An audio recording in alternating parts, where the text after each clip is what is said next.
We got our hands on the new atmosphere from Air Hogs, and we're going to use our hands to show you how it works on RC 101 with the Taoist Flyer.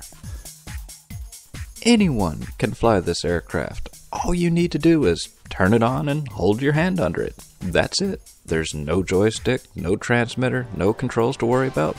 There's only the one button on the charging base that you use to stop the aircraft. And you don't even need to use that. You can usually just grab it out of the air and turn it off. When you turn the aircraft on, it'll start up in about a second and hover about a foot above your hand, or whatever else you put underneath it. You see, the aircraft has a small infrared light and receiver on the bottom. The light shines down and reflects back up towards the infrared receiver. When you put something underneath the aircraft, it tries to keep the same amount of light reflecting on the sensor by increasing and decreasing thrust. It's a very simple and innovative system that works very well. And the protective cage around the aircraft means that it can bump into things without falling out of the sky.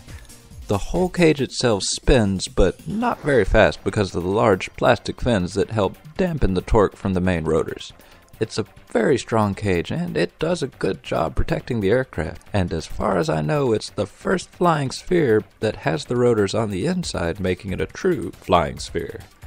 The Atmosphere is one of the most autonomous aircraft from Air Hogs yet, and it's the latest toy from them to use auto-hovering technology. It's the only aircraft that I can actually walk away from while it's flying and not worry about it crashing into something.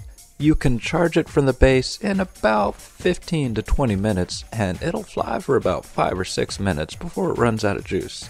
It only has one channel of control, up and down, but it does it with style, and it's a fun little toy to play around with. It's a good gift for someone who likes things that fly but has no experience flying RC aircraft. Anyone can learn to fly it in literally no time, and you can come up with all sorts of games that involve a hovering ball.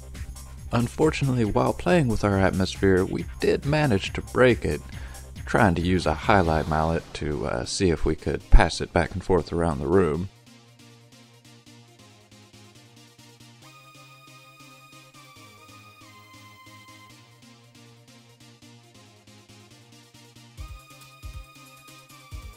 But with a little bit of ingenuity, some super glue, and a couple of pieces of plastic, I was actually able to get it back up in the air and flying in no time. I want to give Air Hogs a special thanks for letting us test out this new aircraft. Stay tuned for more, and as always, subscribe for more RC 101 with the Taoist Flyer.